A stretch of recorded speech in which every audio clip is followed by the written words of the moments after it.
She was a woman no one expected to lead, yet she stood before kings and trembled before none. Her name was whispered in fear, but her heart beat with fire. This is the untold story of Priscilla. Welcome to Biblical Stories, where ancient lives echo into today's hearts. Here, we dive deep into the diaries of queens, prophets, and women of destiny. If you love powerful stories rooted in faith, healing, and courage, you're in the right place. I never saw the spotlight coming. I wasn't born to royalty, nor did I wear crowns or walk marble halls. I was a tentmaker's wife, stitching leather under the Roman sun, my hands tougher than my voice, my dreams buried under layers of dust and duty. But something stirred in me when I heard Paul speak, something I couldn't ignore. I was no stranger to belief, the world offered gods in plenty, but what I heard in the story of Jesus wasn't just a new religion, it was a revolution. That night, I didn't sleep. My mind kept returning to the cross, to the mercy, to the invitation. It was as if the truth had found me, not the other way around, and from that moment, I knew I couldn't go back to who I was. When Aquila and I opened our home to Paul, it wasn't out of duty, it was destiny. The world was dangerous for those who spoke truth, especially in Rome, where whispers could turn into warrants. But I had found something worth risking everything for. Our home became a secret place for seekers, a haven for hearts craving hope. I listened as Paul poured out the mysteries of Christ, my soul drinking in every word like water in the desert. And though I wasn't the one teaching, something in me began to burn. I wasn't just absorbing, I was being transformed. Faith became more than belief, it became breath. We moved often. Persecution followed us like shadows at sunset. But wherever we went, the gospel went too. In Corinth, Ephesus, and beyond, we built more than tents, we built bridges between heaven and hurting people. I began to speak more boldly. At first in whispers, then in rooms, then in gatherings. I wasn't seeking fame. I only wanted them to know the Jesus who had unmade and remade me. And strangely, people listened. Not because I was eloquent or educated, but because I was real. I carried both fire and softness, truth and tears, and somehow that was enough. In Ephesus, something happened that would change my life forever. A man named Apollos arrived, brilliant, passionate, but missing something crucial. He spoke of God with power but hadn't yet heard the full truth about Jesus. The old me would have stayed silent, but I had learned. Silence sometimes kills more than swords. Aquila and I invited him in, not to correct but to complete. We didn't shame him, we shared with him. And as he listened, I realized something. Women don't need pulpits to preach, they need courage. That night, I saw what obedience looked like in its purest form. Gentle correction, fierce love, and fearless truth. My name wasn't always remembered, but heaven never forgot. Some letters mentioned me first, even before Aquila, a detail that meant more than titles ever could. I wasn't trying to outshine my husband, I was simply living the fire God placed in me. We were partners in every sense, not just in trade but in truth. And in a world where women were often silent, God gave me a voice, not to dominate, but to disciple. To guide with grace. To remind others that leadership doesn't always wear robes. Sometimes, it wears dust-stained tunics and holds lanterns in the dark. I faced judgment, whispers, resistance, not from the world, but from those within the faith. She speaks too boldly. A woman should not teach. But I had seen too much, known too much. When the Spirit fills you, silence becomes disobedience. So I kept speaking, not in arrogance, but in obedience. Not to impress, but to express. Some received it, some rejected it. But I was no longer afraid of rejection.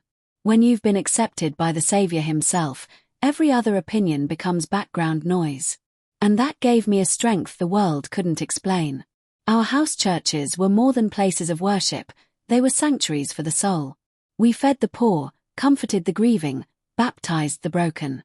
I saw miracles, but I also saw martyrdom. Friends arrested. Leaders executed. Families torn apart. The cost was high, but so was the calling.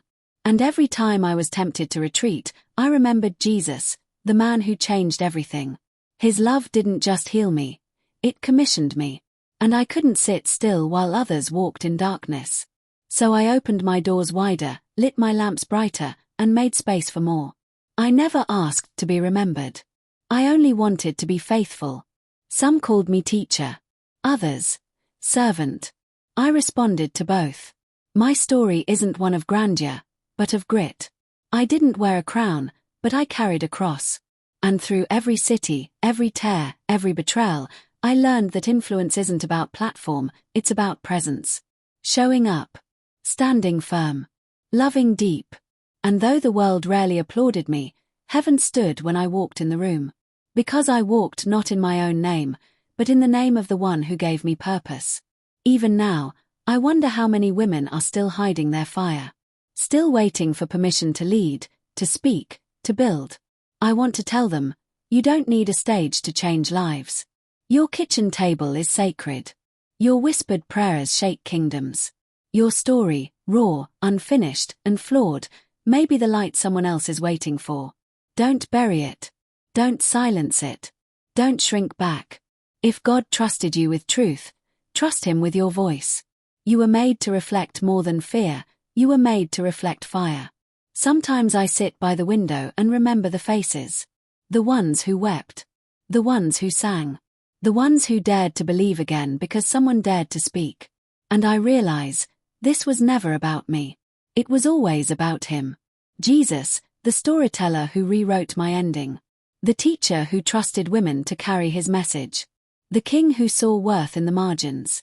I was just a vessel. A voice. A woman with trembling hands and an unwavering heart. And if He used me, He can use anyone. If you are enjoying this video, please like, subscribe, and hit the notification bell to help this channel reach more people. Now let's continue. The roads we traveled were not paved with certainty. Every city we entered carried the risk of exile or death. Yet with every step, I found myself more alive than ever before. There was something holy in the uncertainty, a kind of divine dependence that forced me to listen, to lean in, to believe when belief cost something. I remember the night we were warned about danger in Ephesus. Some urged us to flee, to hide, to let the men speak instead. But I couldn't stay silent. I had already tasted the cost of silence in my early years, watching people suffer while I played it safe. So I stayed. And in staying, I saw salvation bloom where fear once ruled. It wasn't about being right, it was about being ready. Ready to give an answer, ready to offer hope, ready to break bread with the broken. I didn't always feel strong. There were days I wept behind closed doors, questioned my calling, wondered if I was being foolish. But then I'd remember Lydia's strength, Mary's faith, Deborah's fire, and I'd remember that I wasn't alone. God had always used women to carry His promises forward. Why would He stop now? That truth lifted me like wind in sails, and I moved again, not because I felt brave, but because I believed in the one who never failed. There were moments that took my breath away.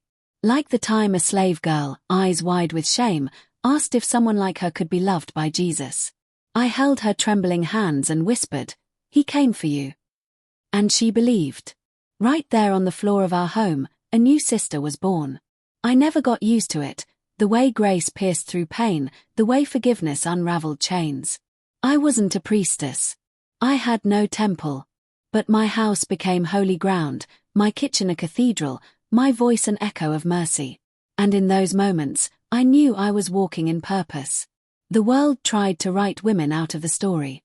Tried to confine us to corners, to silence our wisdom, to erase our fire. But every time I opened the scrolls, I saw us there. In Ruth's loyalty. In Esther's boldness. In Mary's yes. We had always been part of the plan. God had always woven our courage into His kingdom. And I, a tent-maker's wife with calloused hands and an open heart, was proof of that. I didn't need a crown to be significant. I only needed to be surrendered. And surrender, I learned, was the beginning of power. Rome never understood us. They saw weakness where heaven saw warriors. They saw rebellion where God saw revival. We were women filled with spirit, unshaken by empires. I watched as the gospel tore through class, gender, borders. It didn't ask for status, it asked for surrender. And so I gave mine, again and again. In the noise of politics, in the pressure of culture, I chose to build something eternal. Not a name, but a legacy. Not a monument, but a movement. And in the stillness of prayer, I saw cities fall and souls rise, because heaven had never needed approval to move. Even now, I dream of those nights when songs rose from shadows. When chains fell off hearts before they ever fell off wrists. When people gathered not out of obligation but out of desperation for something real. We lit lamps in the dark not just to see, but to be seen. And in those flickering lights, I caught glimpses of heaven, laughter, tears, freedom. I wasn't the author of those moments, just the steward. And I guarded them fiercely. Because once you've tasted real transformation, you'll do anything to protect the soil where it grows. My hands built tents, but my heart built people. I laid foundations in places others abandoned. I spoke life into souls no one believed in. And I never did it alone. Aquila was my partner in everything. We prayed together, taught together, suffered together. Our love wasn't loud, but it was strong. And it reminded me that partnership doesn't mean invisibility, it means shared purpose. He never tried to dim my light. He helped it shine. And in that unity, the church found strength. We weren't just a couple, we were a calling, proof that ministry is strongest when it's shared. Some say I was ahead of my time. But I believe I was right on schedule. God never waits for culture to catch up to his calling. When he moves, he moves. And when he speaks, even the overlooked become leaders. I was never the loudest, never the most learned. But I was available. And in the kingdom of God, availability is everything. I didn't need perfect words, just a willing heart. And that heart carried me through storms, through silence, through stories that still echo centuries later. Because what is remembered in heaven is never lost on earth. If you're listening to this wondering if your voice matters, let me say this, it does. Not because it's flawless, but because it's yours. God has placed something in you that the world desperately needs. Don't wait for permission. Don't wait for applause. Step forward with trembling hands and a burning heart. You don't have to be everything, just be faithful. Speak what you've seen. Share what you've survived. And watch as your obedience plants seeds that grow into gardens of grace. That's how it started for me, one yes at a time. Thank you for walking this journey with me.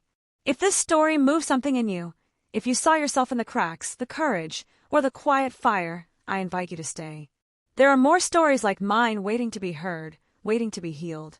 Subscribe to Biblical Stories, where ancient voices speak into modern hearts, and where women rise not for glory but for God. Because your story might just be the next chapter someone else needs to hear.